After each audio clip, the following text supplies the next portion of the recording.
Simpson. And Japan have gone absent without leave. This is Whitmore. Hall and Gale both available. It's still Whitmore. It is the Reggae Boyz who take the lead. Ballchat.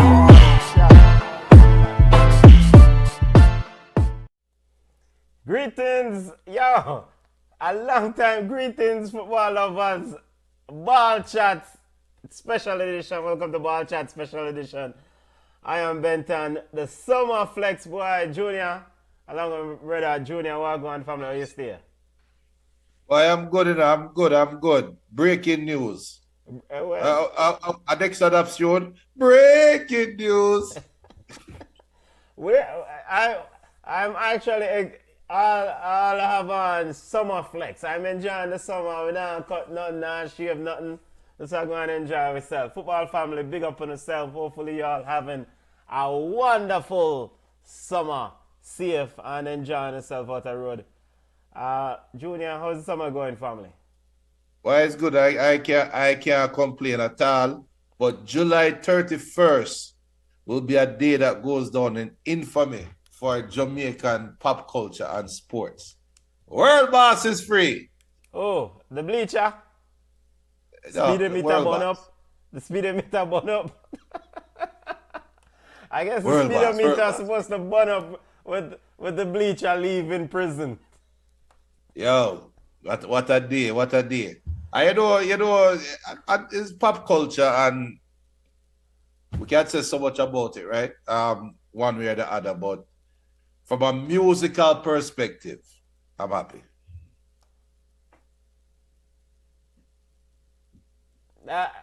What else? You're not saying nothing else from a musical perspective. That's it.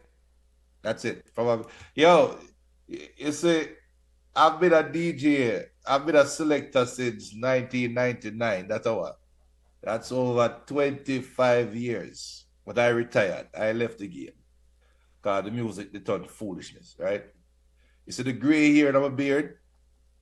My mother asked me, yo, you never dye your hair. I said, no, but love my gray hair. The gray hair shows wisdom. So, Benton, to answer your question again, I'm not saying nothing else other than I'm happy for the music. Guys and family, them supposed to enjoy themselves of a mosquito-riddled Portmore. And go and enjoy themselves. You know, in a bleacher, enjoying themselves. All the bleacher fans enjoying themselves. But, I mean, you don't know where it go. I mean, at the end of the day, we know so this is Ballchat, but it is what it is. I mean, Paul alone and such people in a mash up the case. So, and having a self to blame. So, poor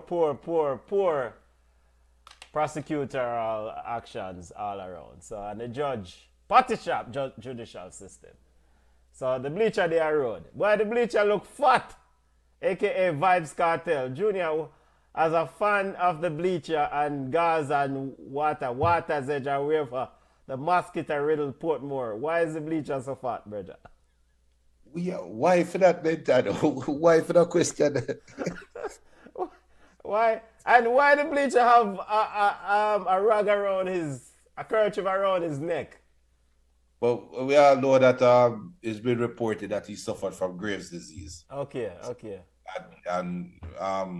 So it's been reported that he's been struggling with it during his time in prison. That was one of the angles that they tried to get him out with. So, like it real. I if you know what Graves' disease is, swelling of the thyroid, right? Yeah, it's a thyroid. You have I think you can have hyperthyroidism, where essentially your thyroid might get big.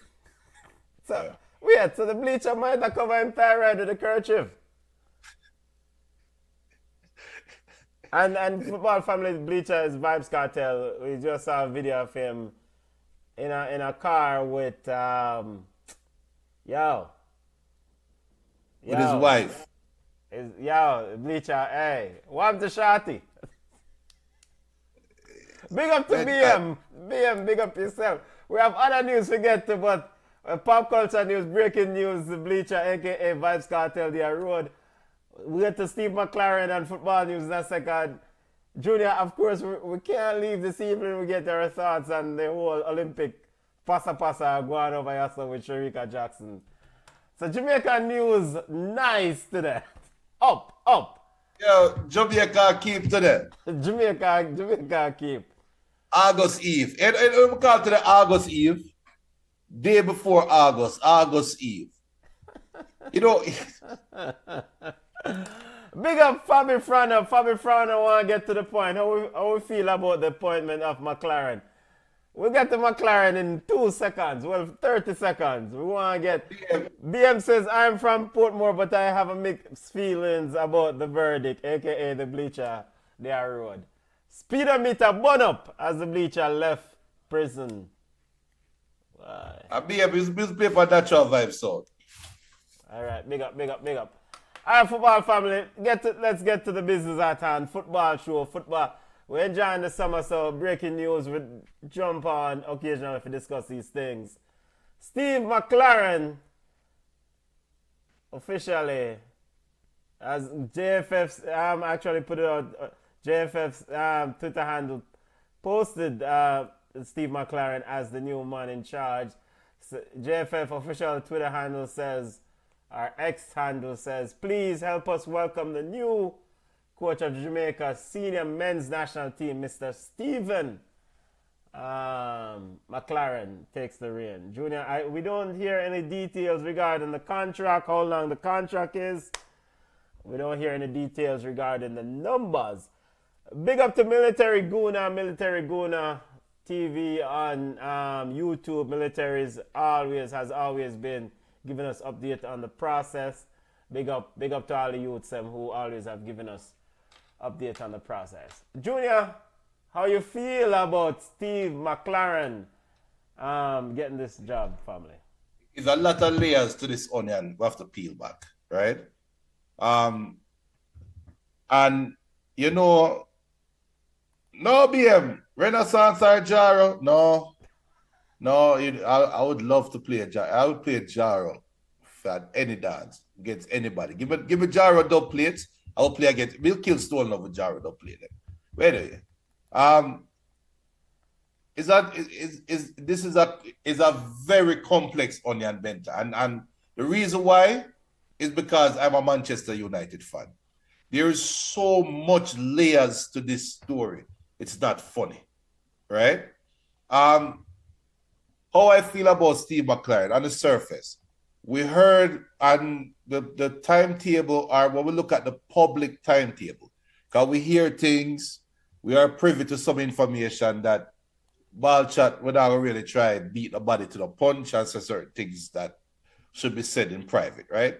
So keeping the public information on the public timeline, we were told that Jamaica was looking for a modern coach, right?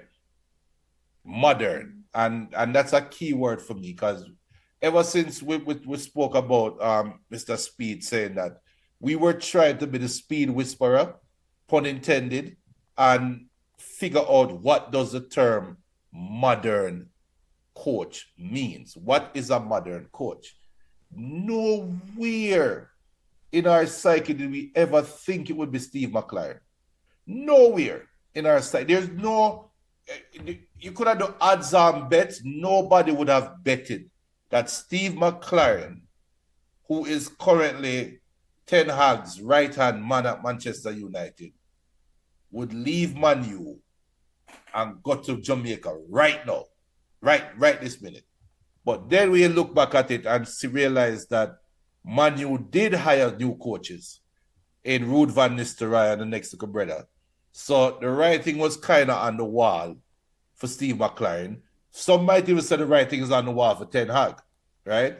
But Steve McClaren was a FA Cup loss away from being named as Manchester United head coach last year.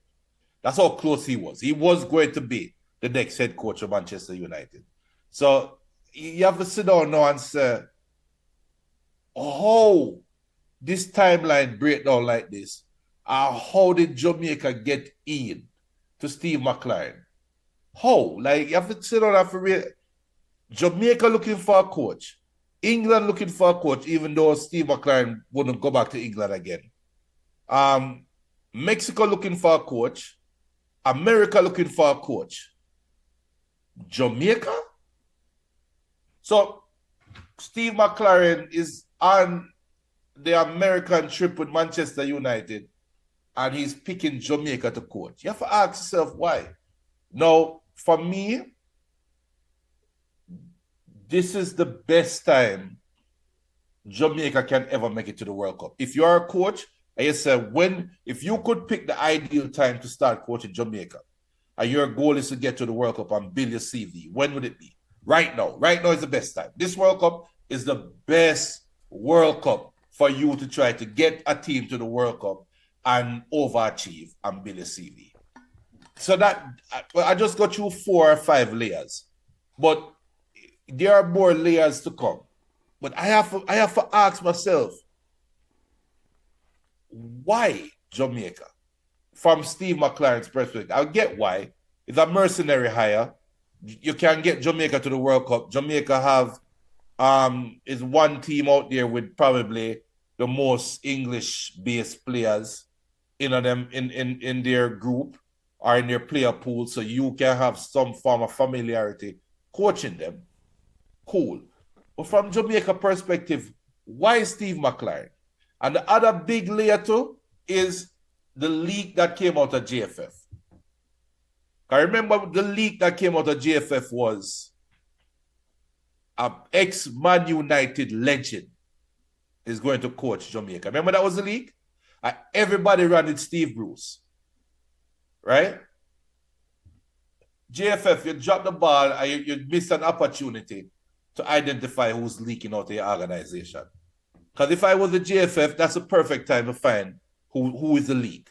If me send out a memo to one person and say, we're looking at a Manu affiliate. Send another document, we're looking at a Chelsea affiliate. Send another, we're looking at somebody at Italy. Send another document to somebody, so we're looking at somebody in Germany. When the leak came out, then you can now identify where the source of the leak is coming from. So they missed the opportunity, or maybe they took the opportunity and found out who's the source of the leak. But whoever came up with Steve Bruce is just damn wrong. Is wrong. So they heard Manchester United and regular, what I'm called Chinese telephone. You just add on your extra pieces to it and you just assume it's Steve Bruce. So that's a whole other argument we can talk about. But I have to ask though, Benton, what is it about Steve McClaren to you that make you think it's a good hire? And we couldn't get nobody else? No,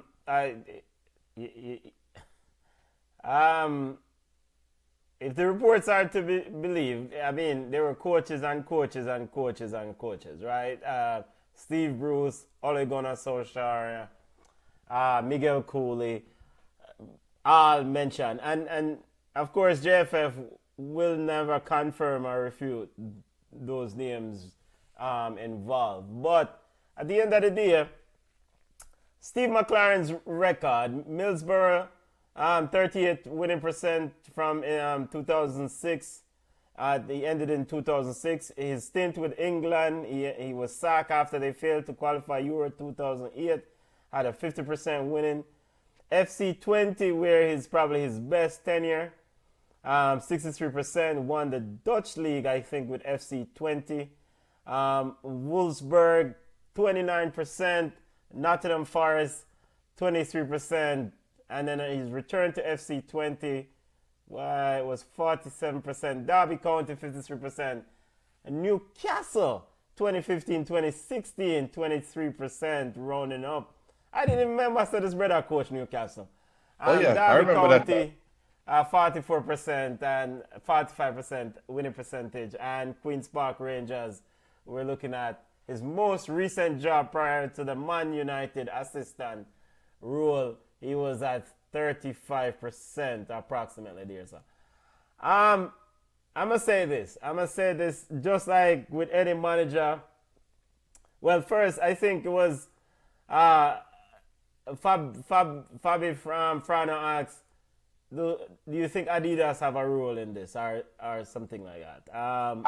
That's another layer I was going to put out to, but yeah. And so the bigger question, I think that's a very good question, because ultimately it's not something I think about. I don't know how many other if others think about that, but ultimately as a sponsor, you want to make sure that your investment is protected, and you don't want no party shop, aka no basic managers, to try to damage your potential investment. So taking a Miguel Cooley probably would have been a huge risk, right? A guy without experience. So to that end, the hire of the dentist Amir Al Grimson, and now this hire, Adidas may have played a role and is playing a role in some of the influences that is going on behind the scenes with the hiring of these respective managers. And remember, they are affiliated with Manchester United as well. So it is that was the layer that I was going to bring up, and I was going to tie Jalen Brown with the Olympics. Why he's not at the Olympics is because of the relationship fracture with him and Nike. So shoe companies do get involved. Yeah, and Fabi Frana says Adidas is the main sponsor for both Man United and Jamaica. So yes. So yeah, so you can definitely see that angle. I can definitely see it as a sponsor. I don't want just any regular damage my investment. So I see that from a monetary standpoint, this could be the safe or best hire. Big up to Tennessee Lewis. Tennessee Lewis says BM Steve won the Dutch League. He is the biggest coach who will ever coach Jamaica. We mentioned earlier that FC20, he won the Dutch League with FC20. I did some research before coming on the show, and there's a channel that's called the Coach's Manual, and I went all the way back to his time at FC20 when he was sacked by England, and then got the FC20 job. You know, Steve McClaren, one of the things that stood out, he spoke about in some of the interviews, was that he is about passion for practicing. Yes. That is something that rings out first and foremost about him. Rather than tactics, rather than press or ball position, the first thing that stood out about him during all the research that I found out was that he has a passion for practice. AKA, he was very adamant and is very adamant apparently about people having a passion to practice. AKA, you need to stay extra after practice to put in work. And if you don't, and one of his quotes, one of the quotes is that if you don't have the passion for practice, then you're dead in the water. Now, yep. I would say this: if Steve McClaren brings that passion for practicing to the Reggae Boyz, then I say, all right, come forward, come do your work, come do your work, come do your work, come do your work. I mean, I am not on the side of. I see how it goes. We'll see how it goes. At the end of the day, I am on the side of the manager gets the job. How does this hire translate to results? And if he's bringing a change of culture, passion for practice, and AKA a commitment to working on the field during the ball games, then we can say, all right, I am on board with stuff like that. Now, it would be nice to know financially what is the package, because that, and I presume Adidas is probably involved in some of that monetary compensation too. But it would be nice to know that package that Steve McClaren is getting, because when I heard the amount of money that the dentist got after he left, I was like, Jaja. So if there's a passion for practice thing, I'll say, yeah, man, it's fine. Let's let him do it. So your team, Atlanta United, right? Yeah. Atlanta United started out hot. They had Tata Martino. And when Tata left, the team just went in the toilet, right? You had a coach named Gabriel Heinze. Everybody knows Gabriel Heinze. Played for Manchester United, Argentina, left back. Yeah, came to Atlanta United. He didn't last. It felt like a week. Yeah, the players hated him. Yeah. Why did the players hate him? Because he required too much work. And the players wanted to be treated like prima donnas. I can say they want to be treated like prima donna because they haven't won crap. And they continue to not win. Well, okay, this group haven't won crap, but the other This group. Oh, okay. I'm not talking about the first group. Okay. From the group behind the Yeah, the Heinze group, Gabriel Heinze group didn't win anything. Yeah. Win anything, but the players were complaining about treatment. Okay. Yes. So Tennessee Lewis make a good point saying that Steve McClaren is arguably the best coach Jamaica ever have in terms of CV. That's very possible. But there's also a chance or a risk that a coach with a lesser CV can get more out of the players. Because I saw how Bora Milutinovic used the coach Jamaica. Yeah, but Bora, apart from the CV. No, Steve McClaren is not. Can't be the best. Does Bora what championship Bora have for themselves? What championship Steve McClaren have? FC20? FC20. Yeah. We're going to pull up Bora CV. Because Lazarani might even... That's why I say arguably. But I would have to go there. Yeah. Arguably. But the thing is this, though. The thing is this. If Steve... Because when I watched some of those videos and I did some research on Steve McClaren as well. And I think Fabi said that Steve was never a Ten Hag pick. No, Steve came from Ajax with Ten Hag to Manchester United. So I'm pretty sure I saw you go, right? Pretty sure Steve was at Manchester United. Bora bigger coach, man. Bora won Gold Cup with US 91. CONCACAF Champions Cup with 2 Mexican teams. No, hold on. Without McClaren is the CV argument. No, but McClaren is still a credited coach. No, we can't say. Of course, we agree that McClaren is a credible coach.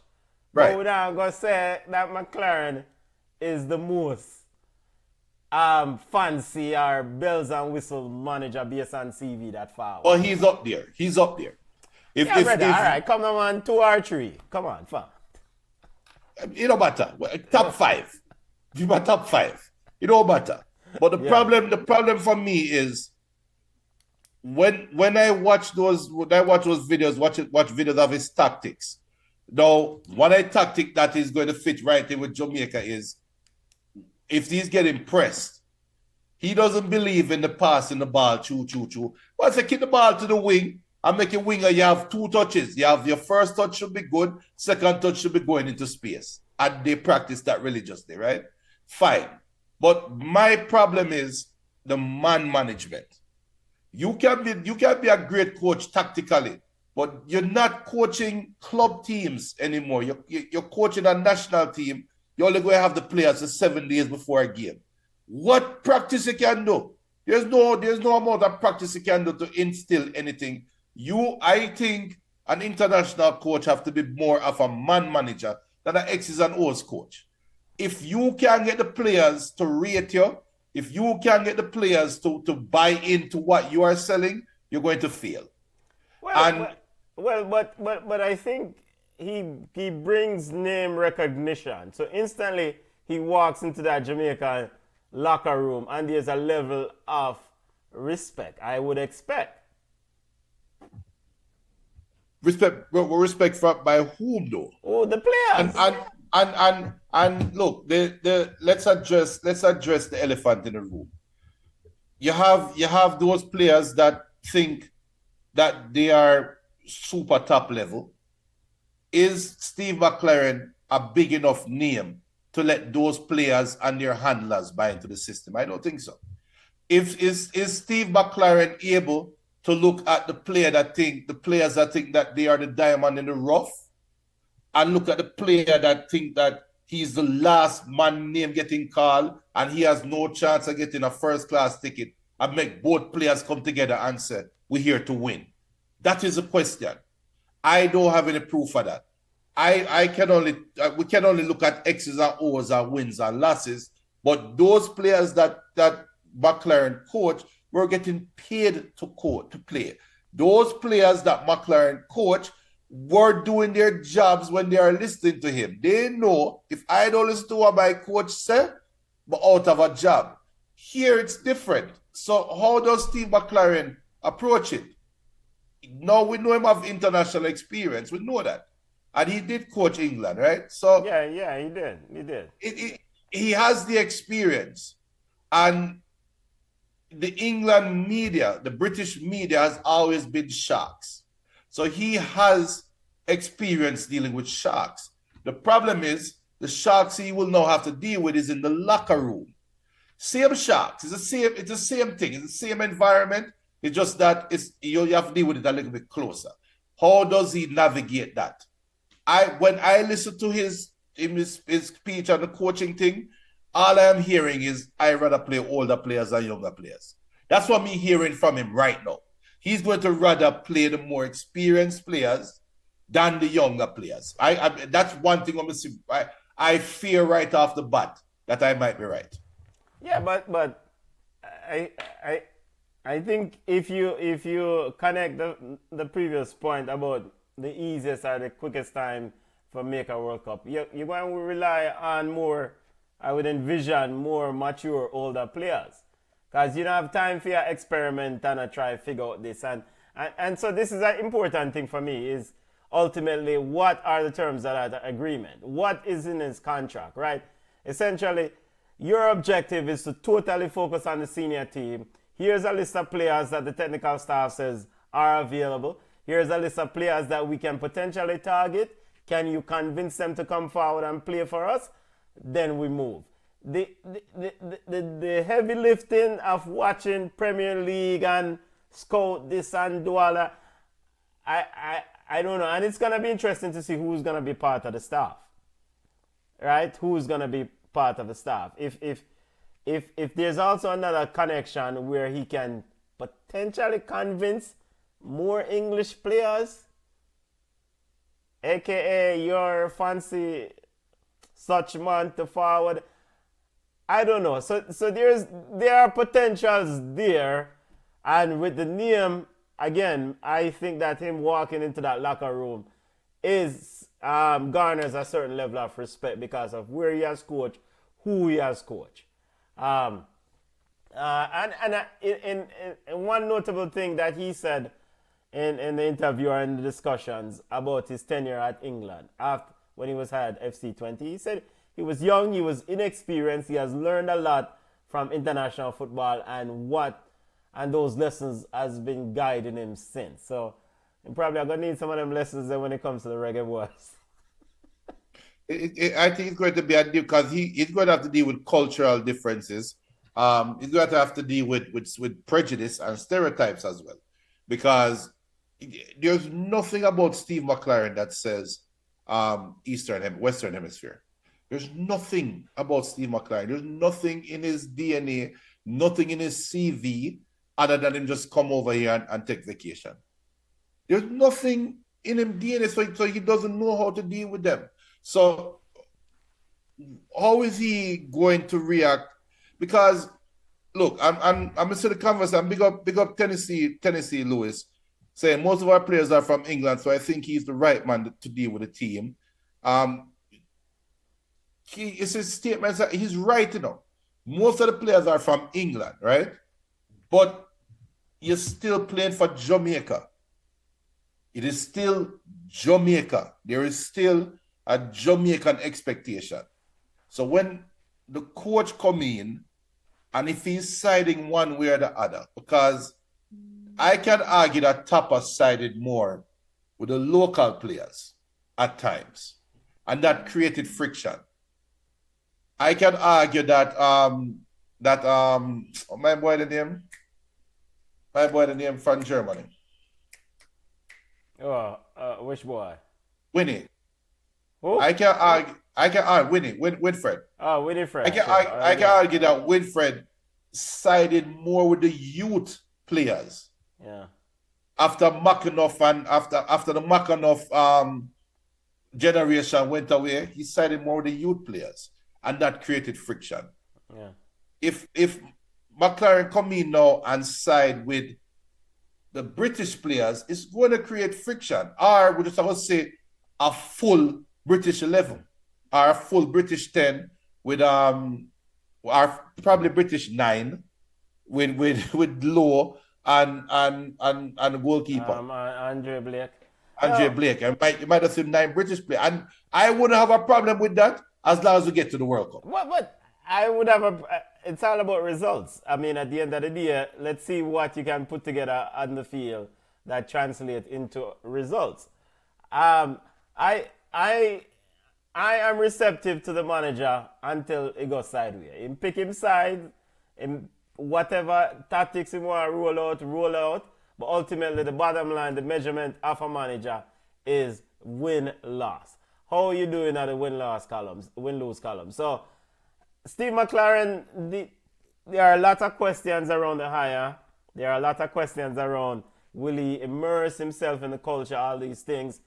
Rastaman like me said, boy, I'm tired of some of them brother here, but I am not in the seat of the JFF making these decisions. I mean, it's short-sightedness in terms of you're trying to get to the World Cup, and this could potentially be one of the best hires you can make to try to get to that World Cup. So I understand it from that perspective. I think for long term, this you need other things to get resolved for long term kind of making World Cups and competing. But that's a whole nother situation. I think short term for this hire is just, for me, it is what it is. Like we see, what does Steve McClaren brings to the table? Because again, I like the idea of passion for playing, passion for practice, passion for a commitment to the work. Now, the important thing is that will that translate to the players? And that's essentially, and if it doesn't translate to the players, if he's not able to convey this message to the players, on his first strategy, does he have multiple ways to reach certain players in different form or different options? Because again, I don't really care how he want to play or what he want to do. I just want to see results. That's the bottom line for me.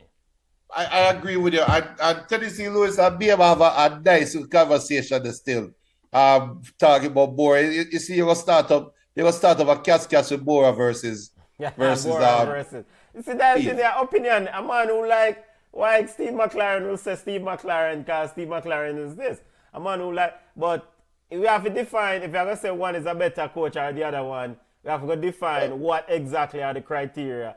What metrics said, boom, World Cup trophies, what are the metrics before you say? And then you can then go through the list and say, okay, these are the respective numbers, and then you compare. I think both of them are excellent coaches. I think Bora is a bigger coach. The simple fact simple fact for me, I think Bora is a bigger coach. I think Bora is a bigger international coach than Steve McClaren. Yeah. But club level, we don't know. But Steve McClaren have a consistent failure. So the question I have, word is that he was pushed down the pecking order at Manchester United. So do we consider him a failure at Manchester United? No. Okay. I wouldn't consider him a failure at Manchester United. All right. Because, and just to clarify the question he was hired as the first assistant, and then now he's been, I think in the Athletic article, or one of the articles I read, is that he's been kind of bypassed. They bring in other manager and say, boy, yo, next man come to the work, Can we read anything into that? Is Steve McClaren past his sell-by date? Ten Hag, I think I've got from Ten Hag's perspective. Ten Hag got an extension on his sell-by date by winning the FA Cup. That didn't mean his coaches survived. Okay. That didn't mean his backroom staff survived. Everybody have to be reevaluated. Now, Steve McClaren was, if you follow the tabloids and follow Goldbridge and all of these Manchester United shows, Steve McClaren was always seen as the better coach. Steve McClaren was always seen as, not better, but Steve McClaren was always seen as the coach and the players prefer. So Ten Hag was a disciplinarian. Steve McClaren was a nice guy.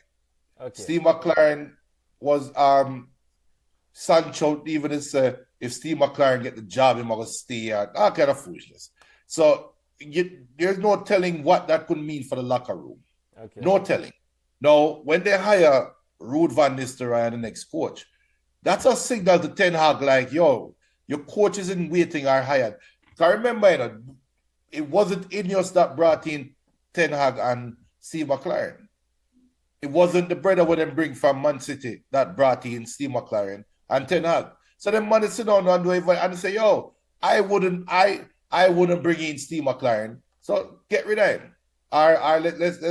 Let's bump him down. We're bringing up a more modern coach in Ruud van Nistelrooy, and the next brother is a disciplinarian, and we could take it from there. So it is so many layers to that onion. If you want to approach it from the Manchester United perspective, Ten Hag cannot feel comfortable right now. You're right on, man. So let me ask you this. With that being said, and based on what you have read, and watching him work, Steve, that is Steve McClaren considered a player's coach? For a lack of a better term. From what somebody who definitely demands a lot of work in practice, but someone who essentially brings a vibes to the players and get them excited about the work that they're doing. I think Steve McClaren is a dedicated players coach. Okay. And that's a difference. And especially when you're talking on an international level. Yeah. And especially when Caribbean rivers and seas come forward with one guy. Yo, me I tell you, I pay a mosquito over Gaza, you know. World boss. But I think that is the hurdle he has to cross. Looking at all his interviews, all his press conferences. If you look at when you look back at how the dentist press conferences were, and knowing then, if we knew then what we knew now, he had a tone change after January, after the New Year's. His tone changed. That signal, that should have told us that something wasn't, the ducks weren't in a row. Because before, he was always militant, yo, play for the badge, right? After that is, we should all work together. We should play together. We should become friends. Let's find a way to get Liam Bailey to be on page with the rest of the team. Remember, he sided with Bailey towards the end. But by then, he had already decided he's going to go coach Ireland. So we don't know what the hell was going on from I decided I'm going to go coach Ireland. We have no idea what that relationship was like. But prior, he was more bullish. He was more abrasive in his interviews. I remember we sit on here and I'm here defending him when you bent and saying, 7 games and no win yet. He don't have a win yet, or how long will wait for a win? And he was always that type of like bullish person. How would Steve McClaren be? And again, with the experience of dealing with the British shark media, how would he be when I'm dealing with the locker room? I think I don't care about X's and O's. I care about, can the coach come in, and if I say I have a 22-man roster, all 22 men from my side is here dedicated to win. That's what I care about right now. Junior, match day, Reggae Boyz schedule is coming up. CONCACAF Nations League is coming up fast. September 6th against Cuba. And before we dismiss Cuba, some people say, well, you're a fool that. We just saw what Cuba's U20 team did to Jamaica's U20 team. So we're not really this no man's side. Dismiss the opponent. Ultimately, September 6th against Cuba. Honduras on September 10th. Nicaragua October 10th. So Steve McClaren have to Ghana hit the ground running from day one. And I guess with this appointment, we'll probably hear something from JFF officially, maybe by the end of this week or next week they will do a presser, and any reports on when Steve McClaren actually start the job, family, because that we want to really get to. Him as the coach, we just want to get to the work now. Do we know when he starts the job officially? All listeners, do we know what his official start date is? Because that ultimately is my next question. When does he start work? But big up to Chinny Chin. Yo, I'm surprised. That Chin Chin brought up the next layer. Remember, I tell you, there's a lot of layers to this onion, you know. And he brought up a big layer. Says, I see people online saying that we are a disgrace for not appointing a black coach. Example are Dion Dublin, Andy Cole, Darren Moore, etc. What are your guys' thoughts? All right. Let's say you want to take the one first or you want me to go forward? You see, I'm forward. A Pan-Africanist, you know, and non-apologetically Pan-Africanist. And what does that mean? I love African diaspora first and foremost. And yo, I'm a big proponent of hiring somebody that look like me that can do the job. Andy Cole, Dion Dublin, Darren Moore. Darren Moore is probably, of that group, is probably the best, I would say, is best suited with his CV. Dwight York was a non-starter for me. No experience, especially you get to the World Cup. So with that being said, if you're going to hire somebody that look like as a Pan-Africanist, a black coach, yes, someone with a very good CV is essential. And I have to look long and hard to find that person right now. What I will do is make sure that someone else come in with Steve McClaren who can learn from Steve McClaren. I think the big thing for me is that Miguel Cooley is highly regarded in the coaching circles in Jamaica. And yo, he might get tutelage from such and such. Winifred take him on them wings and I mentor him and I guide him. I think it's at some point, this is the rule to bring in Miguel Cooley as an assistant if he's willing to take the job, to learn from a Steve McClaren and learn the ropes of managing a bigger team at the national level. If that is something he desires. Because that money I just shot stopgap, you know. Right? Now, BM says, I don't understand why they keep skipping over Darren Moore and hiring these white coaches. The question is Darren Moore interested in the job? Exactly. So I have to make sure that Darren Moore is interested in the job. Actually, you know what? Yo, the man them just left with the dentist and then come back with another. And here we go with another layer. And you just peel him back another layer. We can't get some. Yeah. But I think, I don't know who mentioned it earlier though. How much of this decision is influenced by Adidas? And if Adidas is heavily influencing this decision, I'm not sure Adidas is going to be on board with a Darren Moore getting the nod. So why would Adidas be on board with Michael Ricketts as president? Why would Adidas be on board with Michael Ricketts as president? Yeah, what has Michael Ricketts done what has Michael Ricketts' regime has done to make the Adidas brand better in Jamaica? Apparently not enough. So this is why Adidas is more involved in dictating who coach the team. If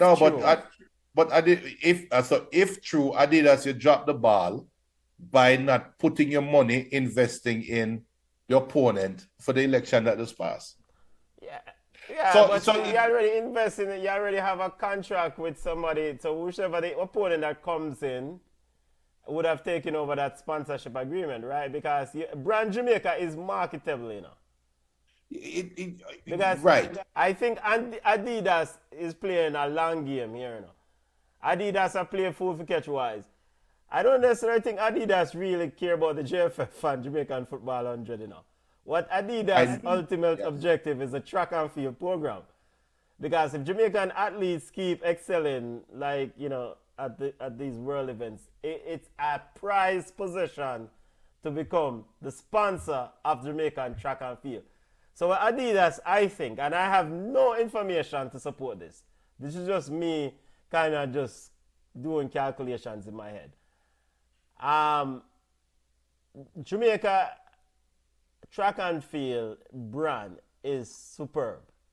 And if you as a sponsor can use Jamaican Football Federation and JFF and Reggae Boyz to kind of use that as a leverage to kind of get to the track and field, of course you do it. So I think that's what Adidas' objective is, endgame is. Possible. No. You know? So then we need that Michael Ricketts or whomever right now to get to the endgame.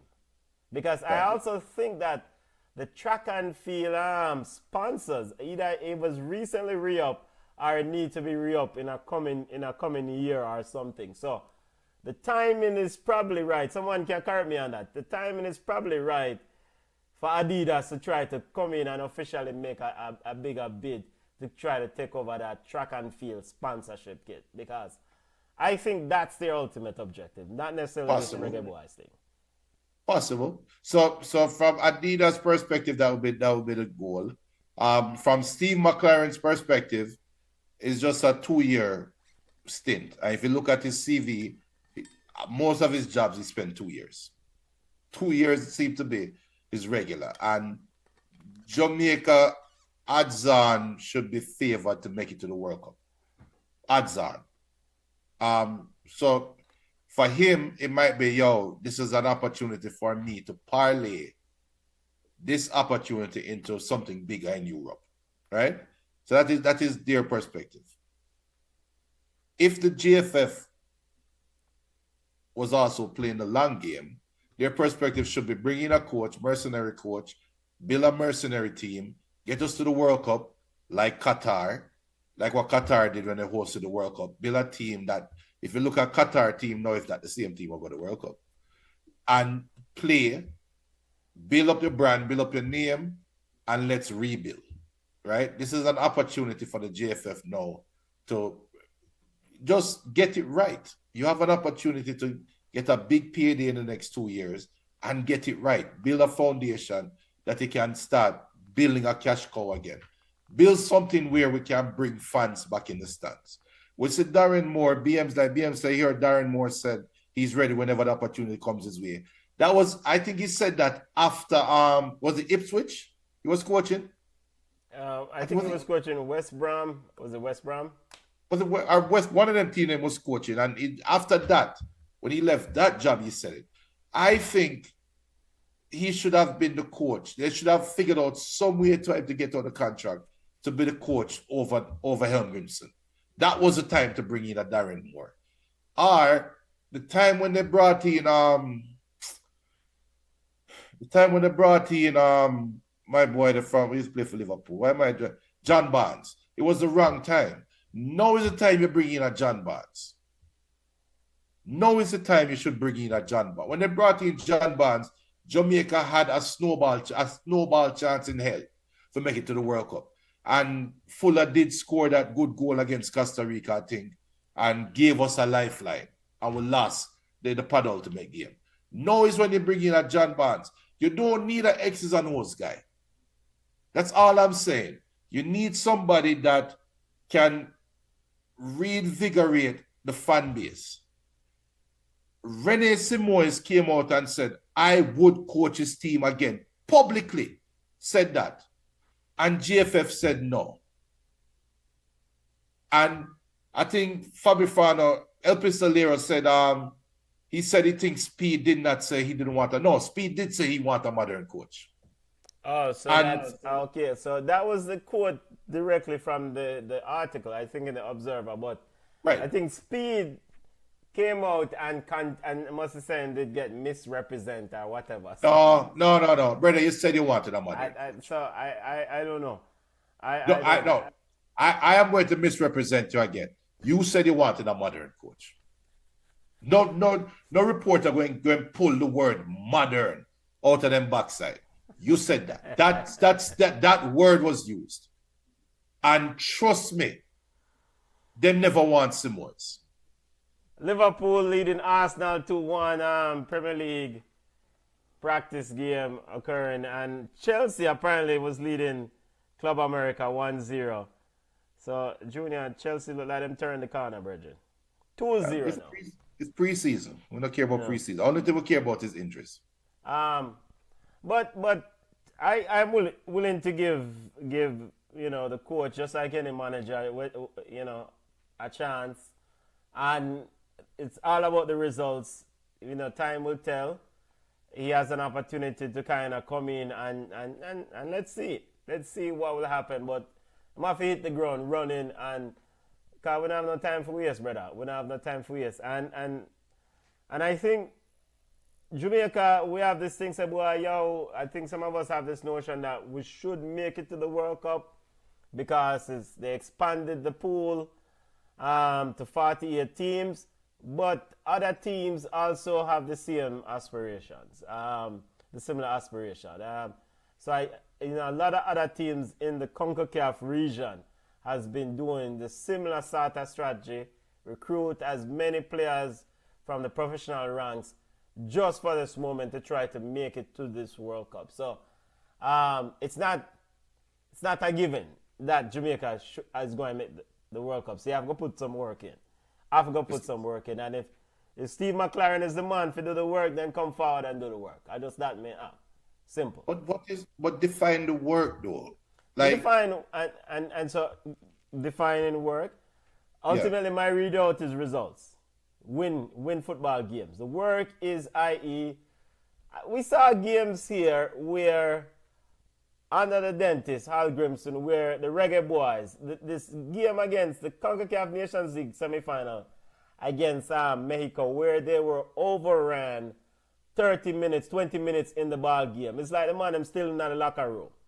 Work is that when you walk on the grass, you're ready for the battle. No sort of skylarking thing and not willing to be able to engage and win it. Because football is a thing where you have to man up and play, or woman up and play ball.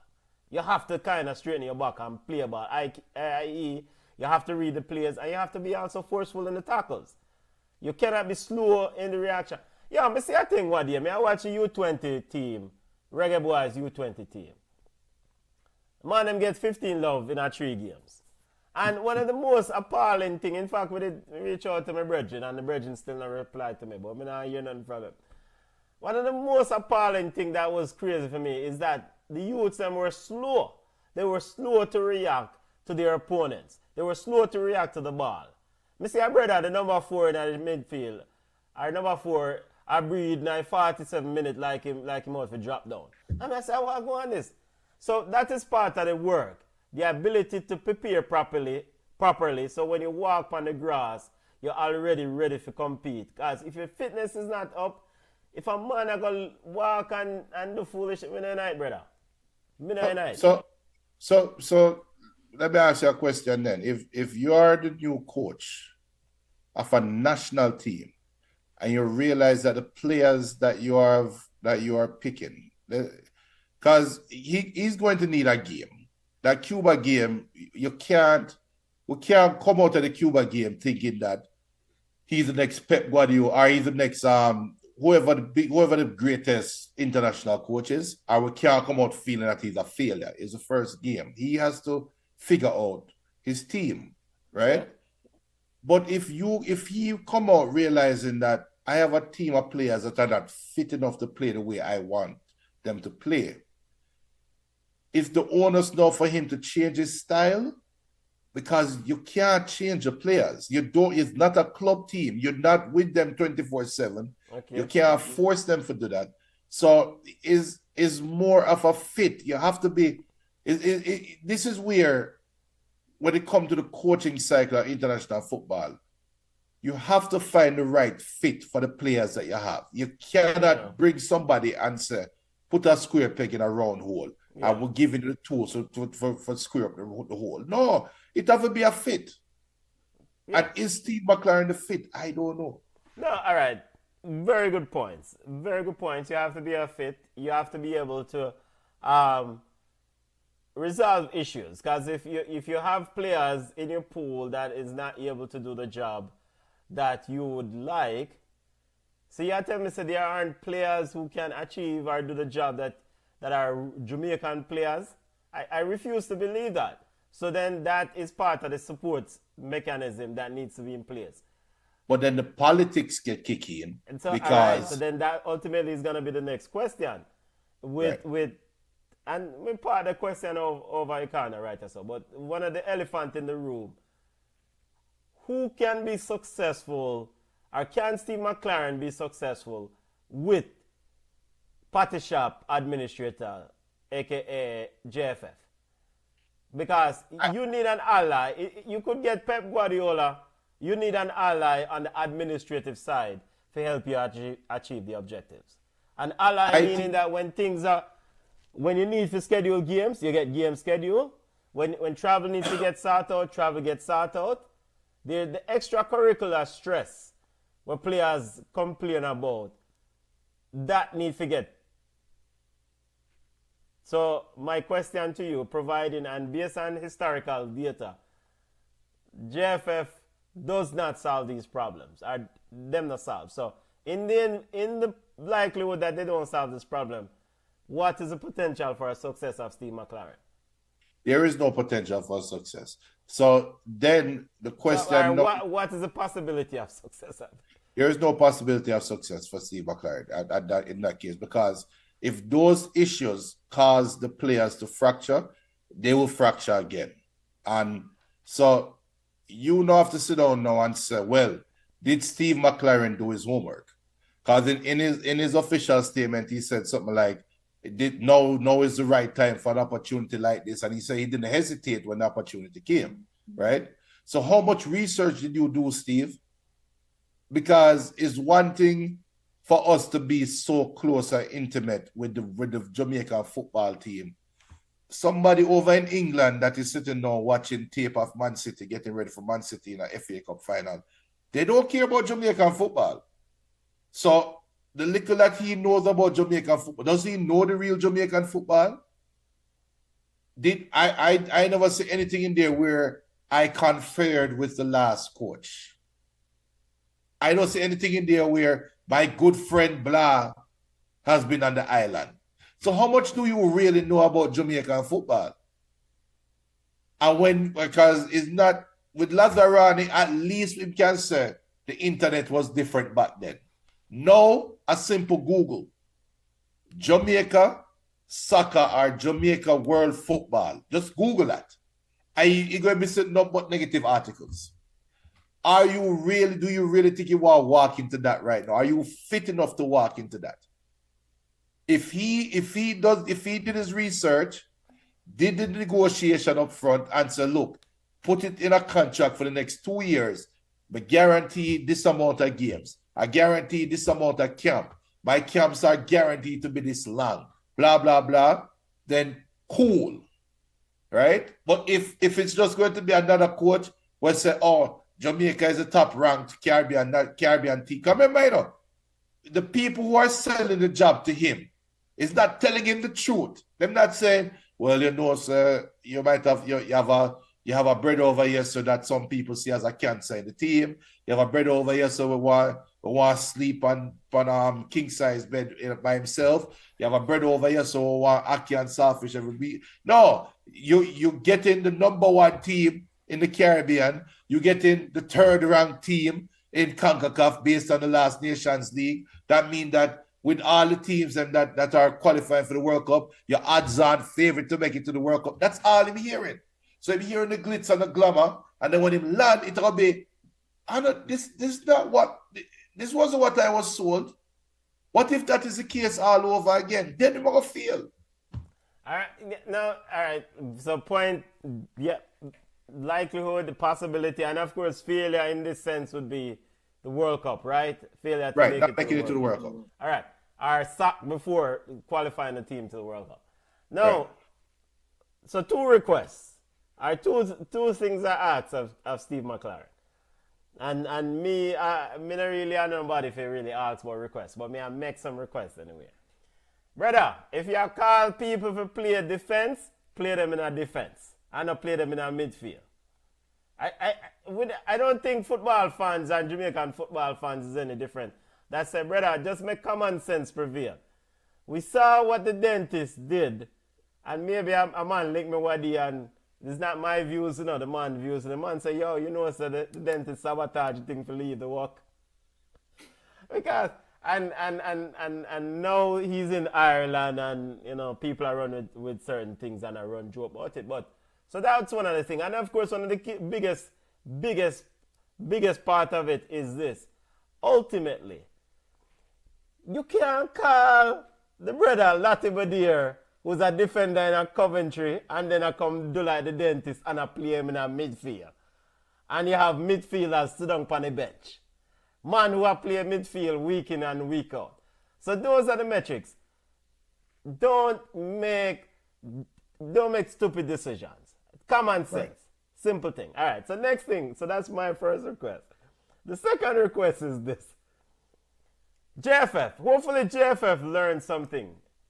The dentist was allowed to kind of get out of his contract pretty easily, and to our understanding, no compensation to the JFF.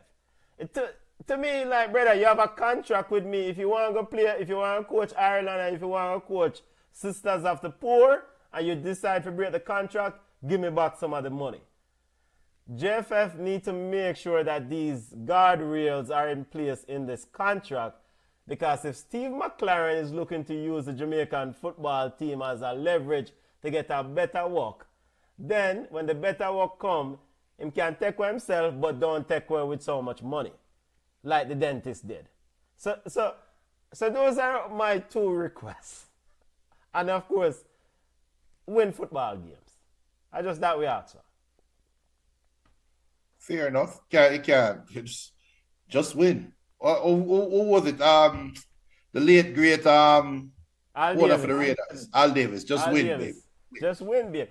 But you know, so we really stung here for the last year and a half and say the dentist do some things and we stung here and say, brethren, what the brother you do? Him lick him head. No, but we don't even know. We can't sit down and blame the dentist because the dentist gone. No, but Junior, is this though? It's like he spoke about midfield problems. Sorry for interrupt you. Yeah. And he spoke about lack of having midfielders in this area. But then him call some midfielders and then have a defender play in a midfield. But we don't know if the defender that come in and play midfield, if it part of his stipulation for to play in is I have to play midfield. So we don't know. We don't know. And we sit down and sometimes we say the dentist pick the side, sometimes we say GFF pick the side. We have no idea. We are not privy to what goes on behind. No, a dentist have pick the side, brother. A dentist down on the bench, he might pick his side. If it's somebody else that pick his side, come off of the bench. We've heard that. All right, so let's pull it back a little bit. Let's pull the screen back a little bit. We have heard the GFF have been picking some teams. I don't care. A dentist have pick his side. We have heard the GFF has picked some teams. We heard that. We've heard, I don't know how true it is, but we've heard, and then when you look at it, so Damian Lowe played midfield against Canada in the comeback game, and everybody was saying, no, Damian Lowe said he want to play midfield, and Damian Lowe made that decision. It wasn't the dentist, right?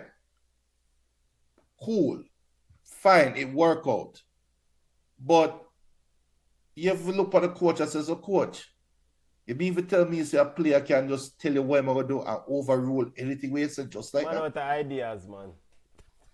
No, it's easy to pile on the dentist. No. But what if that was the government him living under? And what if Steve McClaren know that's what him walking into? Because what will tell is where Damian Lowe play if him even play against Cuba. Well, that is what will tell.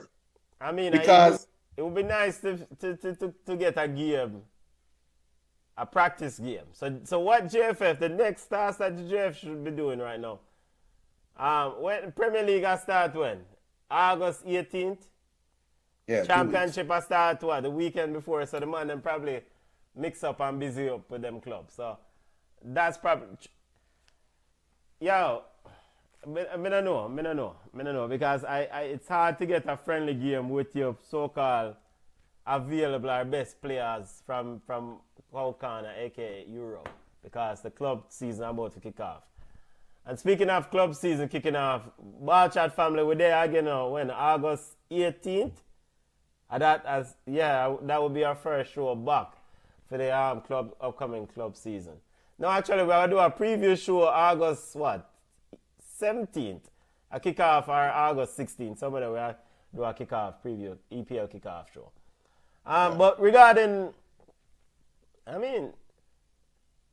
Steve McClaren probably is getting a nice paycheck, and it would be nice to know the numbers and reach out to some people and they might do some research.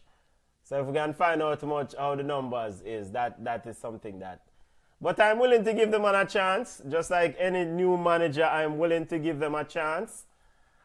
His resume is impressive for this job. This job, I think. A third world team job. Yeah, I think for this job, it's an impressive. I think out of all the ones that you hear mentioned in the possible running, he's probably one of the, maybe the best, if not the best, one of the better, if not the best resume. Is he up to the task? I guess we'll find out. We will find out, family. We'll find out. Before we go my yard, any other news you want to touch before you go my yard? I know say we are watch a whole heap of Olympics. We know say your boy there road. Any other news you want to touch before we go my yard? Boy, football family, me glad for so, big up on yourself. Remember to smash the like button, me missing, we are enjoying the summer, Make sure you tell a friend about the show. We're missing, but we are enjoying the summer outside, out the door, nice. You know, what day I'm going to take in Jesse Royal and Kabak and Steel Pulse. A very festive show going well. Jesse Royal remind me of a energetic young Anthony B. Man, them full of energy. Yeah. Full of vibes. And, and Steel Pulse still a kick it. Yeah, man, Steel Pulse, the thing that's really baffling to me is that them old boys still sound the same, just on the studio album, or just on the album. Still sound the same. I notice them bring one big bottle of drinks gonna give him while they must sing still, so I don't know why night. So I'm taking we are enjoying the summer. I'm taking Steel Pulse and I'm taking Winston Rodney. The one and only the burning spear, the man, legendary man, put on a magnificent show. So, football family, we're missing you, but we are enjoying ourselves. And August 16th, we'll do a preview show for the English Premier League because Liverpool are going right now. Bring up Crime Minister up. The Ballchat family, make us see if we can get the bleacher on the show. Right now the bleacher deal with his wife, man. Yeah, wait. Not teacher, the bleacher. We're not changing it, this is bleacher. Right now I deal with his wife. Yo! We have a link. We're going to link forward to the bleacher and see. We're sending out Pearl Boss. Gaza. We're sending out certain links, Prime Minister, see if we can get. Because when bleacher say we better than Messi shoemaker, I say that a line now when I tune them. So if bleacher must want to come on road, come talk some football. We're going to link it. So Junior, for the show, we have to turn on the light still, Because the light probably going to burn him.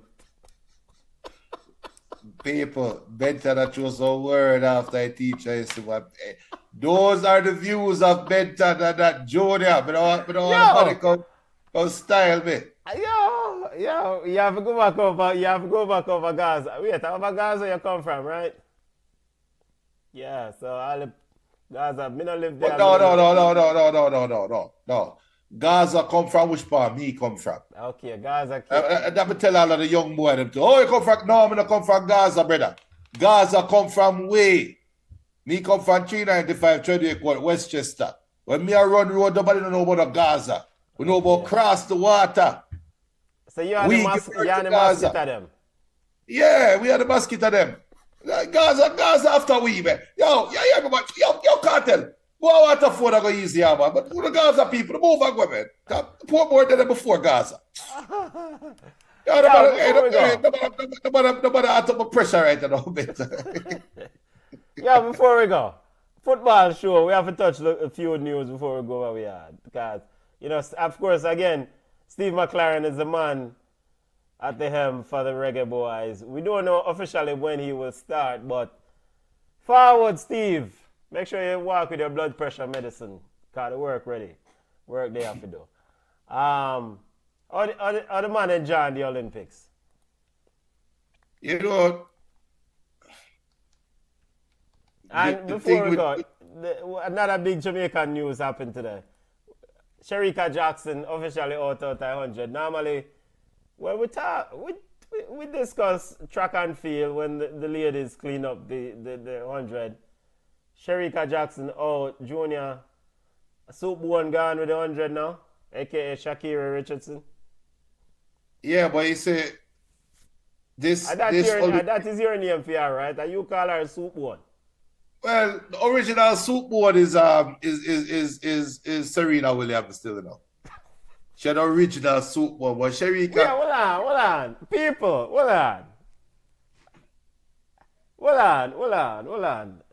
These are Pan-Africanists now. We have to clarify certain things now. I will burn meat, you know. What do you do with the Soup-Bone, brother? Because some man sit down there and drink soup and I have the bone I eat. What do you want to do with the Soup-Bone? Why you come like today fall for style, you know, it's alright. But big up Serena Williams, the original Soup-Bone. But on a serious note though, Shericka Jackson, Jacko, I mean, officially out of the 100 meters.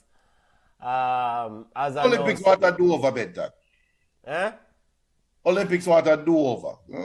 Put it off your year. What exactly you mean? What do you mean? Just start you over? I don't know about you guys, but I just don't feel the Olympic vibe. And, you know, we're living in a world now of streaming. We're living in a world of cable, not even cable TV, just multiple options to consume a product on TV, right? And we can call it the information age.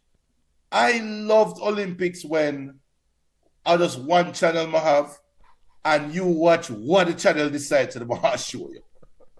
So if you're going to see water polo, you're going to see water polo. If you're going to see what they call equestrian, however, when man has that, you just going to see that. Right now, it just feel, I don't know, the vibe, I don't feel Olympic vibe. I don't. It's just too much. It's just a lot for consume, and watching the basketball because my son play basketball and the US Team USA is a story. But for the sprinting now, as a Jamaican, I'm disappointed in the women because, for one, Shakira never met the 200, right? Which is blasphemous, if you ask me. I'm used to Olympics where the best 100 meter is also running 200 meter, right? It's just, I'm used to that. We're used to saying, we want to see how the sprinter tear up the track on one run, and how the sprinter deal with it when they have to go around a bend, right? Michael Johnson, they do the 200 and the 400, and they feel a way when they run it. But no, with the 100 and 200 split, and then now Shericka not running the 100, it just feel a way to me better. I'm not as excited. And the man them, but I don't know about you, I just don't feel the vibe. Let me see weekend, how I feel this weekend. Yeah, I mean, the news of Shericka Jackson getting pulling out at the 100 meter event today, it definitely dampened the mood, because one of the worst things you want for your athlete is injuries and the ability, especially at the Olympics, you know, it comes around every 4 years, and you know, and so I feel it dampened the vibes, But I am still enjoying the Olympics. Brazil women are play volleyball, and that me I watch. Whenever Brazil women are play volleyball, I will be watching that game until them get eliminated. Yeah. That's a benefit. That's a benefit. So you know, and of course Turkey women are play volleyball too. That's also so it there's a lot of things to go around, and of course, you know, Simone Biles balancing on a balance beam is also entertaining. It's me a That to be so. cool. I don't know what I'm speaking for myself, family. You know, so that's not a soup board. That's a soup stone. so but Shericka Jackson, you know, family, Shasha Lee Forbes will now take her place in the 100 meter. Just Shericka, take care of yourself. And my question, Junior, is just why all this secrecy, brethren? I mean, we saw Shericka injured or pull up in a race a few weeks ago before the Olympics. Then, brethren, just say she injured and keep it moving. Everybody, yo, it's just this thing that just frustrates. I know that people are watching and people are speaking of watch. We'll get to Canada in a second. But too much secrecy in the whole Jamaican coaching circle. It's just, come on. The athlete injuries. It's a part of life. You know? Yeah, but it shows more individualism than team. Yeah. And maybe, what's the name? The one with the breakup first. Maybe she was on to something. Oh, Ilian? Yep. Oh. Maybe Ilian was on to something. Maybe the fraction or the fractures in the team is bigger than we really thought.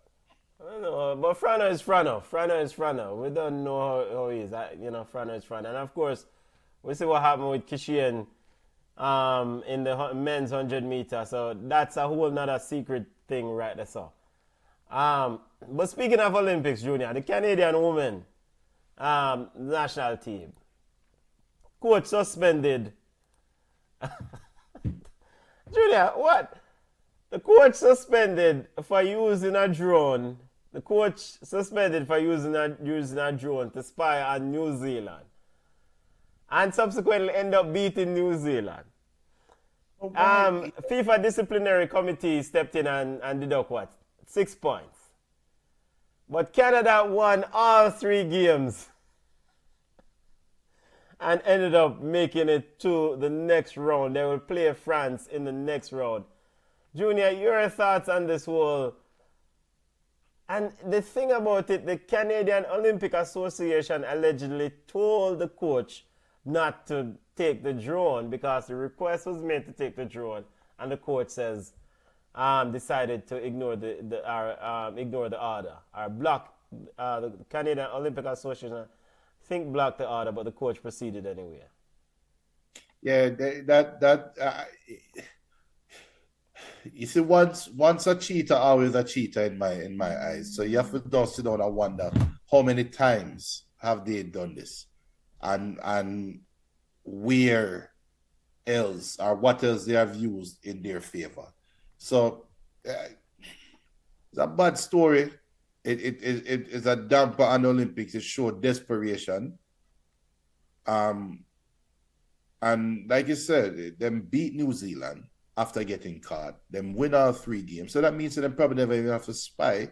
And what the hell is there to spy? You just watch the last videos of the team are just you're playing against. Watch them games. What you think? You think them going to do something that you don't see on tape in practice? Come on, man. It's almost what is that, a psychopath or a sociopathic? There's some mental illness there. There is some mental illness there, because you have to be sick in the head. So that's just like A klepto them call it the people with teeth out we can't Yeah, help but thief. Thief. Obsessed with thieving. upset. That person is obsessed with cheating. It's Kleptomaniac. Obsessed with thief. yeah, I am obsessed with getting information. I'm obsessed with getting one up against you, even when it don't benefit me. And the risk reward, it's not worth it in anybody's book. I am still obsessed with it. It's crazy. It's crazy. France will play Brazil, Spain versus Colombia on Saturday in the quarterfinal, women's Olympic action. And also on Saturday, US versus Japan and Canada versus Germany. Junior, Marta picked up a red card. This is probably it, her last game. You have something to say, your ball, pick up a red card. Why Marta kick off the woman face, brother? She should have never been there. She should have done call it a day. Marta, you weren't going to win anything. You love playing football. Go play futsal. There's no need for you to be at the Olympics. So and it's not the same because the magnitude of the game, but you can't help but look at it similar to Zidane headbutting Materazzi. It had that vibe to it. It's a way to, we all forget, It's something where it's like a stain. Yeah, it's a stain on your legacy. It's just. BM says, I've heard Stephen Francis complain about the mistreatment of the athletes. No AC in the rooms. But J3A is basically another JFF. But shouldn't that be the organizer's responsibility, right? Like the host of the Olympic Village should make sure it's the AC in a room. Because the athletes are staying in the Olympic Village. Are all athletes have the same accommodation, right? Well, I really don't know. Basic accommodation. So the IOC or whatever they want name, give everybody the same basic package. One thing is for sure, those NBA players are not sleeping on cardboard beds right now. Yeah, because probably the federation definitely make sure that, No, I don't think the federation. I don't think necessarily. Which federation? The US? US Olympic Association. Right. So it is value. And I'm sorry to say this, but some of them athletes here are not bringing that big of a value where we can invest that money into you. But basic human values to make sure they have air, man. No, that's IOC. IOC gave everybody basic. It's up to me to upgrade you. Like, will I upgrade? Look at, I see you're in mid-season form, Junior. Ready. And the men's action before we go home, men's football action at the Olympics: France versus Argentina, Egypt versus Paraguay on Friday, Morocco, United States, and Japan, Spain also on Friday. By the way, football gods smiled at us when they gave us Argentina versus France. With all that is going on with the passa passa, that is just like football heaven. Yes. All that is going on, and speaking of which, all that's going on, Chelsea is playing right now in the A. They're leading, and Enzo Fernandez is back with the group, Junior. So he apologized, and he's actually on the field right now with Wesley Fofana, the brethren who ticked off. Okay, so. All right, so you say I'm in mid-season form. Shelly Ann Fraser, Shericka Jackson are legends, not common girls. Big up BM. Legend, man. Them are legend, man. Legend. You're right, BM, but Walter Boyd is a legend, and Walter Boyd still have still can't put a character in name right now. So big up the DV Group. DV Group posted a very important comment. Big up yourself, family. DV Group says the French are going for a less carbon footprint for the Olympics. Hence, no AC in any of the dorms. US, Australia, Canada, China took their own ACs. All right, big up, big up. Very good information. Walk with your own Alaska fan, Stephen Francis. I did hear something about carbon footprint because I don't know. Big up DV Group. Very, very pertinent information. And big up Danny Dread. Danny Dread, so other teams got air conditioners from their association. Yep. Big up Danny Dread. So wait, Jamaica couldn't walk with some Alaska fans. Nope. I just got Amazon. Amazon buy 20 bulk little AC unit. Hey, you see what day when my AC they broke? I go Home Depot and bought this fan where it's a regular fan, but you put ice in it and the ice go through and blow the yeah. At least buy 20 of them there. At $2,000, that just buy 20 of them there and give the people them. But it's not on the International Olympic Committee to do that. It's on the federation or it's on the association to take it. Jamaicans. BM says Jamaicans don't rate their own. That's a big problem. We rate our own. We are Jamaicans. Biggs are Jamaican. Me rate you. Rate Biggs. Me rate BM. Rate the Jamaican. I want to tell you, man. Some Jamaicans don't rate their own. So this is where I'm gonna rate Tapper. I'm not putting that athletes, but next time set up a GoFundMe and make J3A look bad. You'll be surprised how much money you make. Rate. So yeah, that's very important news. Some Jamaicans rate them on, but Jamaicans rate Jamaicans, man. I'm telling you, man. But I'll be that guy though. Go ahead, Junior. And these are the views of Junior and not Ballchat. Wesley Fofana and anybody on Chelsea who I remember I am a Canary South, aka Brazil fan. I don't care about Argentina. If Argentina football could erase off the map tomorrow, I would bring the eraser and blow the crumbs off of the paper. That's how much I don't like Argentina football. But all of these idiots were jumping up now and jumping down Enzo Fernandez's throat. All of them are hypocrites. We're not hypocrite. Enzo made a mistake by taping him and his teammates singing a song that is derogatory to French people, to France, right? But everybody has strength for Enzo. Just because Enzo posted. How the hell they not strength for Messi? How they not strength for Di Maria? How come nobody have bonfire against Messi? I ain't sitting on there. Yeah. Wait. Messi wasn't involved in the video. Right? You think that Messi not sing that song? Do you have evidence that Messi is singing the song? Hypocrites. Yes or no? Vybz Kartel client. Hypocrites. Vybz Kartel. They are hypocrites. Do you have evidence that Messi... No, I'm not... I am not saying that Messi is not aware of these things, you know. Because Messi did the Panisium bus supposedly too, right? Unless he's asleep. Come on, Benton. Unless Bridget just said, bring the evidence forward. No, continue. It's not the same Messi was step up on what? Mexico flag, right? Was it Mexico or which flag did he step up on? Yeah, what? Oh. So earlier you light fire against Vybz Kartel, but now you defend Messi. No, I try. Me no hear the Messi say. Messi never step up on Mexico flag one time. When the on Mexico flag? When the?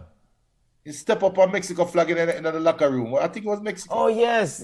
I think me see a video said, yeah man.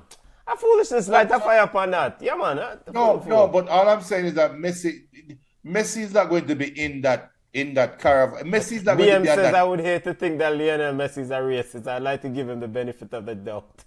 There you go. So where's the Fofana hate to think that Messi is a racist? If I am Wesley Fofana, may I cuss off Enzo and may I cuss off the whole of Argentina team.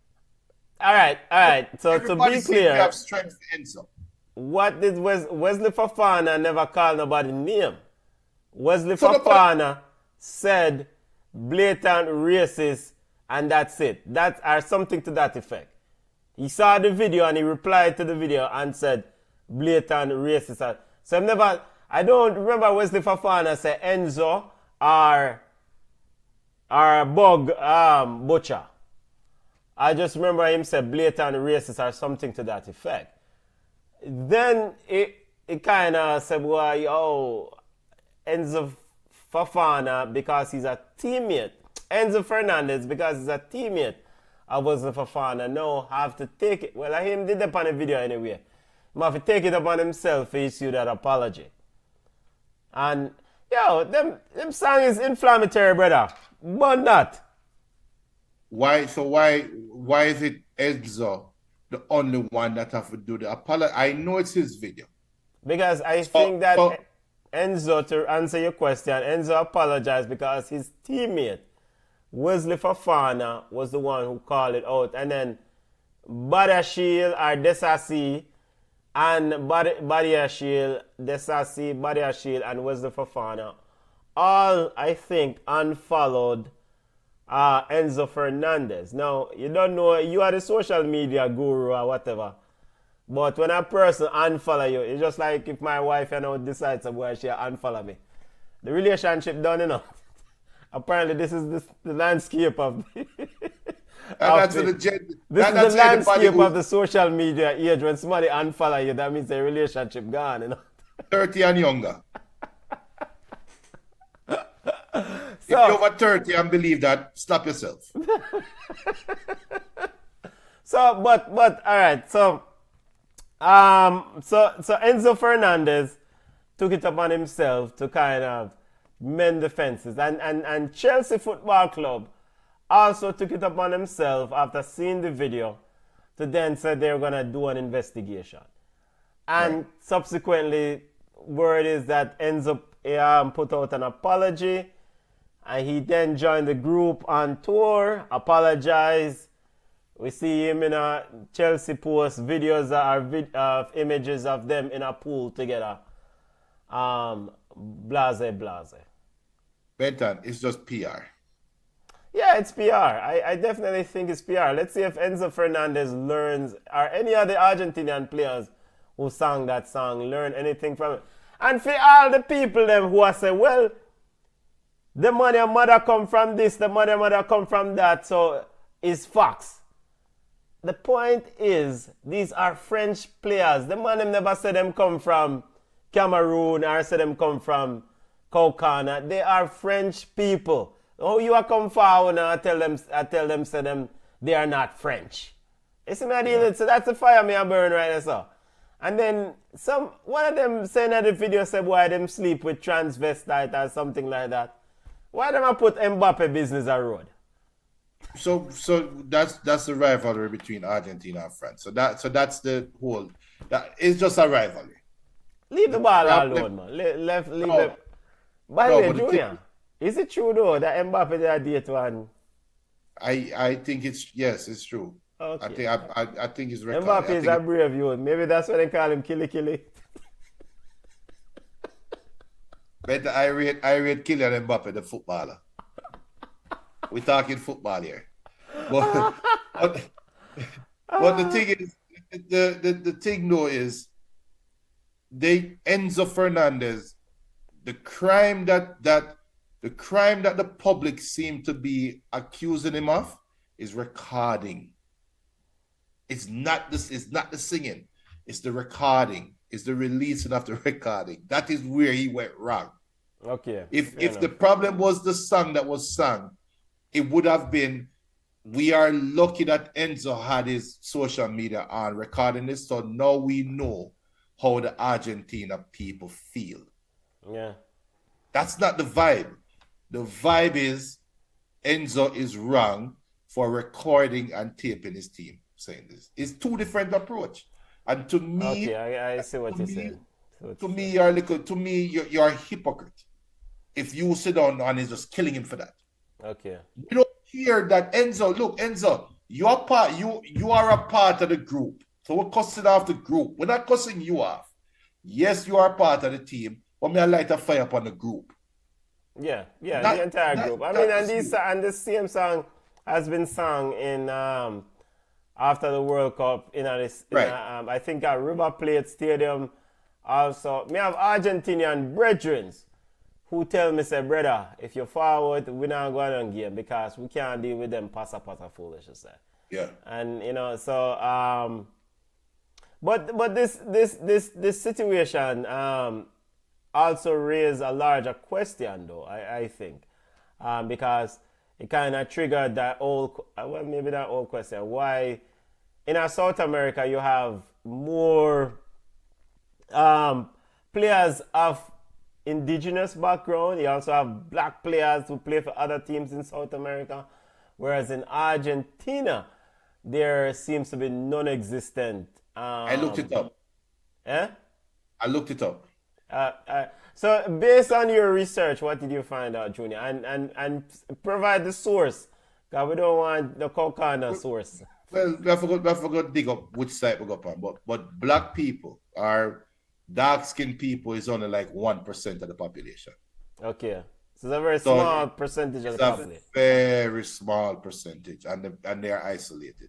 Okay. So could there be a prodigy? I think we're living in a world of statistics and human nature that yes, at least one good footballer should have come out of that group.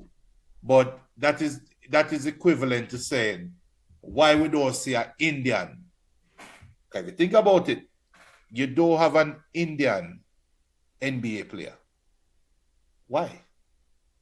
We don't have none. There's no Indian. Okay, no Indian. I don't watch the NBA. No, but Jeremy Lin, when Jeremy Lin, and he wasn't even a great player, he just had a great little run. Okay. When Jeremy Lin had the Lin sanity, it created this crazy wave because it's like, oh, we've never seen this before. Like a Chinese guy that's supposed to be a nerd playing basketball. Why? So when we look at Argentina, ask the same questions about Argentina. We have to ask ourselves the same questions. So then the follow-up question I have to that then is this. All right, so the black population is, based on your research, is a small minority. So then that would make sense. But then in South America, you have a very prominent indigenous population. And I think Diego Maradona was from one of those indigenous groups.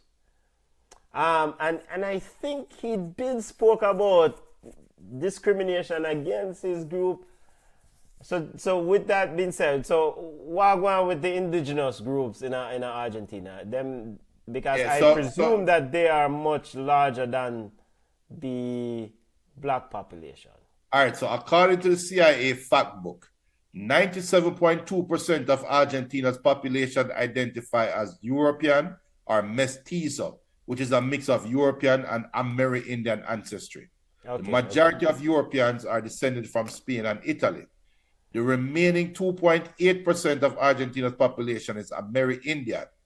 The Mapuche are one of the largest indigenous groups in South America, with a population of around 2 million people in Argentina and Chile.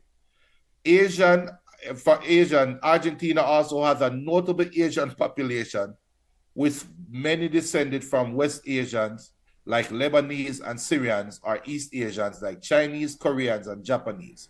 According to the CIA fact book, 0.4% of Argentina's population is African or mulatto. A 2009 DNA study found that 4.2% of the Argentina gene pool is African. Damn. So then the next question is, was this always the size of the population? Was it ever larger?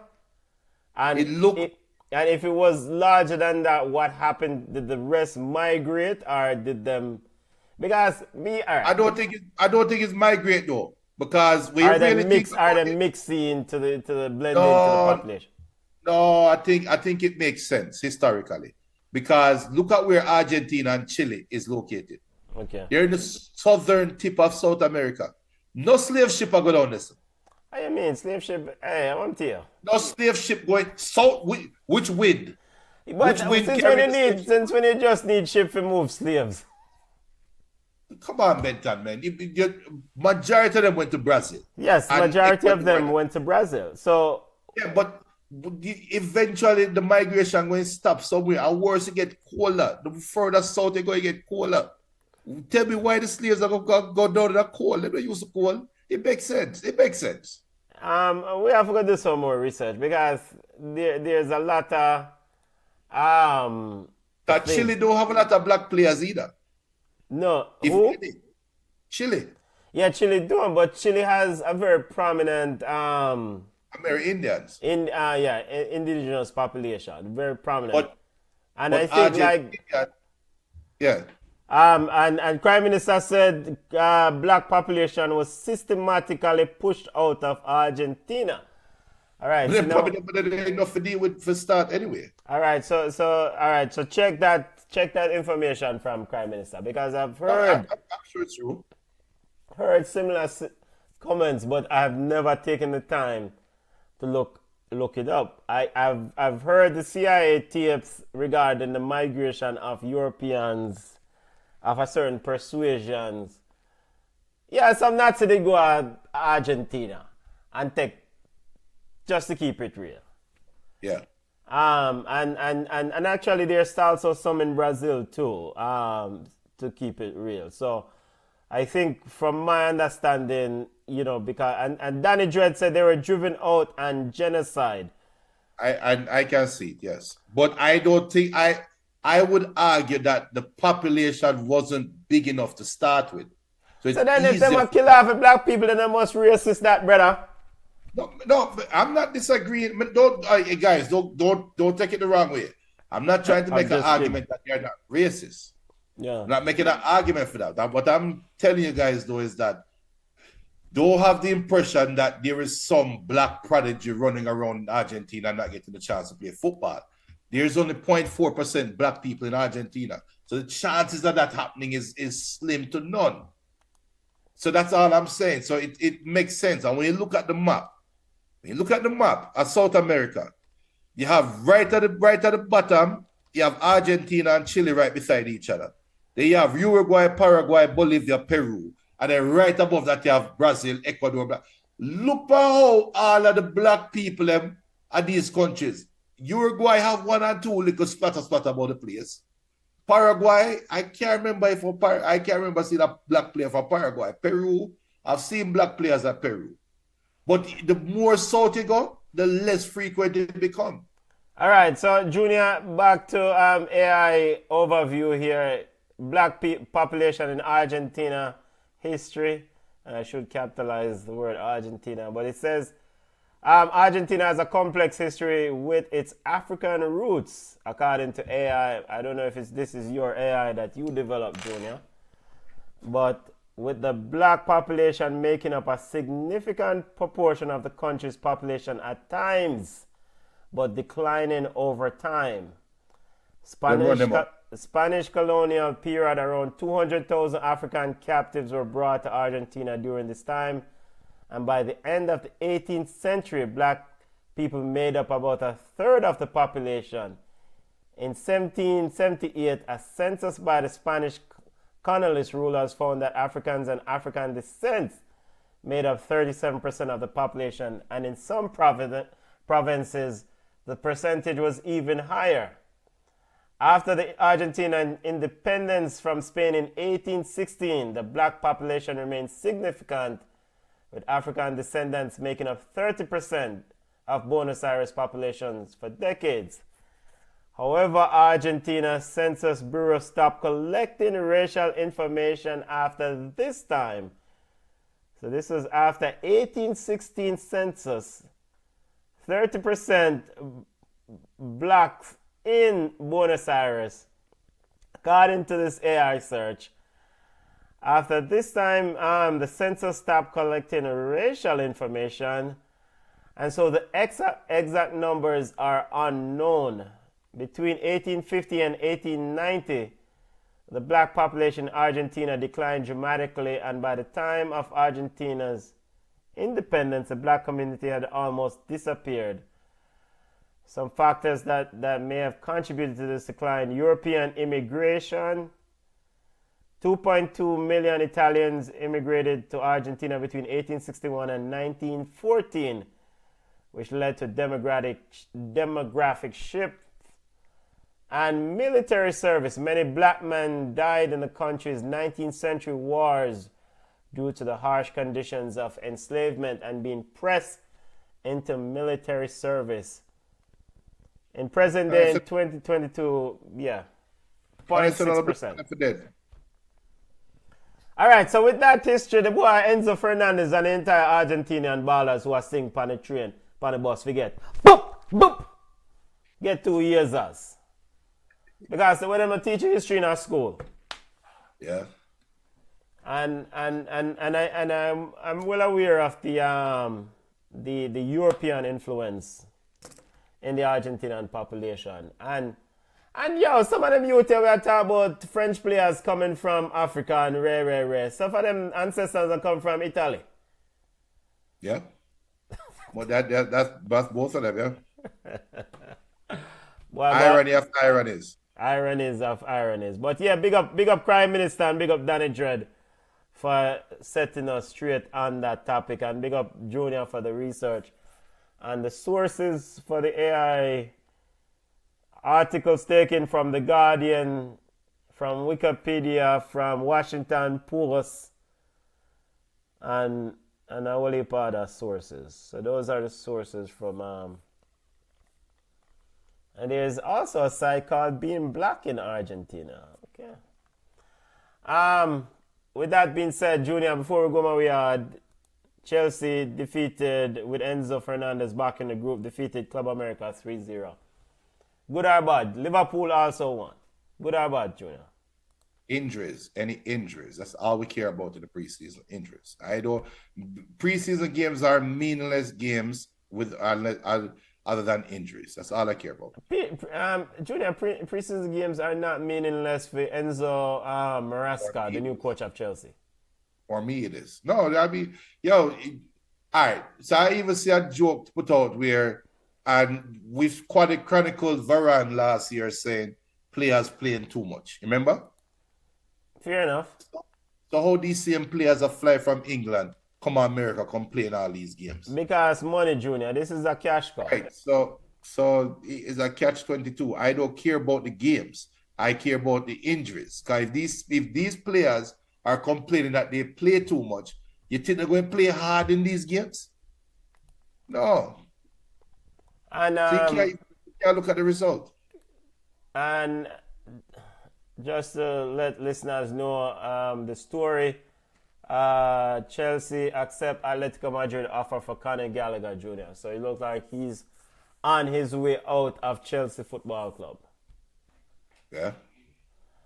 No fear, man, moves on. All right, football family, that we're seeing the highlights here of the Chelsea versus a nice good crowd in a stadium there. Nice good crowd. Man, you play Real Betis in 12 minutes. All right, see it there. Yo, I hate that, you know. Football family, big up. Glad for sooner.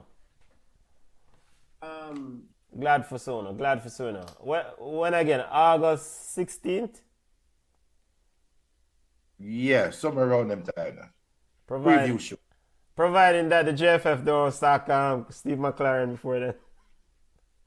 People just like and subscribe so you can know when we're going to come on. Because if we're going to come on at least 2 hours or so before, we're gonna create an event so you guys can know when you should be notified when we're going live. Just remind listeners, Steve McClaren leaves Manchester United coaching staff to become Jamaica's head coach. Steve McClaren is the man at the helm, according to JFF Junior. Hooray. Yes. Big up to all listeners. Connect with us on Instagram at Ballchat Podcast. We're on X at Ballchat1. Facebook Ballchat. Over on TikTok, we're at Ballchat_podcast. Email us at ballchatpodcast@gmail.com. Hey boy, BM. Stop with the junk mail, let me know. Go on the road, you know, Junior. RBM. Oh, but my apologies. My apologies, BM. It's not you with the junk mail. Oh. Hey, brother, stop with the junk mail, you know.